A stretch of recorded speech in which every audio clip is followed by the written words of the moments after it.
Queensland's waters are home to well over 100 species of shark. Sitting at the top of the food chain, these animals play an important role in our marine ecosystems. Although media attention is often directed towards the small percentage that potentially pose a danger to humans, the large majority of species actually represent no risk to swimmers or surfers.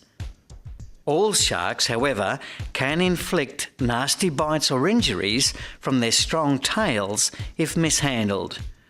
Commercial fishers are one of the few groups that have a regular need to handle sharks, either as a targeted species or incidental byproduct or unwanted bycatch. Adopting best handling practices is good not only for fisher safety, but also for the post-capture survival of sharks' return to the water. There are 4 species of shark that are currently fully protected in Queensland: the great white shark, the grey nurse shark, the sand tiger shark, and the speartooth shark. Fishing regulations relating to gear and protected areas make these species highly unlikely to be captured by commercial fishing apparatus. However, should an interaction occur, knowing how best to handle similar sharks will help conserve these protected species. Interactions with sharks can occur using a variety of fishing gear. However, the mandatory use of turtle exclusion devices, or TEDs, in Queensland trawl fisheries means that generally only small sharks are brought aboard a trawler, and these can easily be pushed down the discard chute. Similarly, unwanted line-caught sharks can be released through removing the hook or cutting the line as required. The use of circular hooks in line fisheries is recommended to limit shark bycatch. Today, it's the commercial fishers using net gear who are most likely to interact with sharks.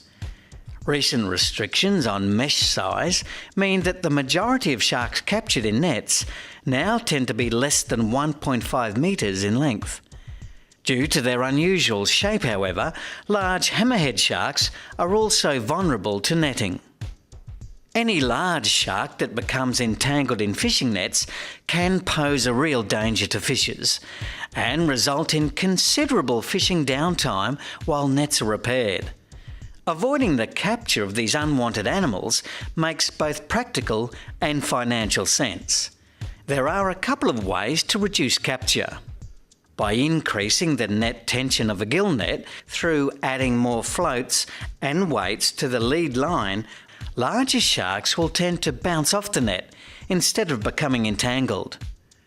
Remaining in attendance of a set net and regularly checking it for catch is another way to promote the survival of unwanted bycatch in general. Where possible, any net-captured sharks that a fisher intends to release are best untangled and freed without removing them from the water.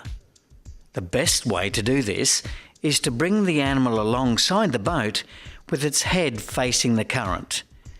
If an entangled and unwanted shark needs to be removed from the water for a period of time, the handling of the animal depends on its size. When handling small sharks, such as those that can fit between adjacent TED bars, it's recommended that the fisher use both hands to support the animal out of the water. The animal can be gripped with both hands supporting the body, or with one holding the dorsal fin and the other under the body in front of the tail. This handling method ensures the animal's fragile internal organs are well supported. For medium-sized sharks, 2 people should handle the animal if possible. One holding the dorsal fin and a pectoral fin, the second handler supporting the body near the tail.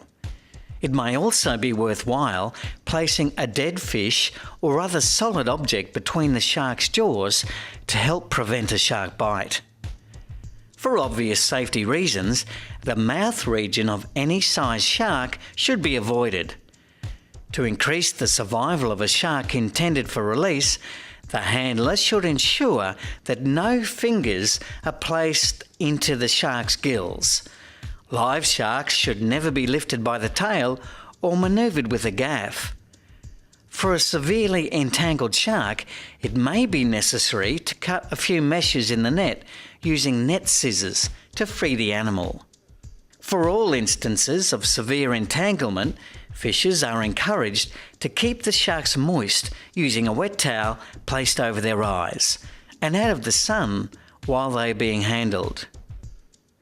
A shark that appears inactive and unresponsive may also benefit from having a deck hose with a moderate flow of water placed in its mouth to keep it well oxygenated.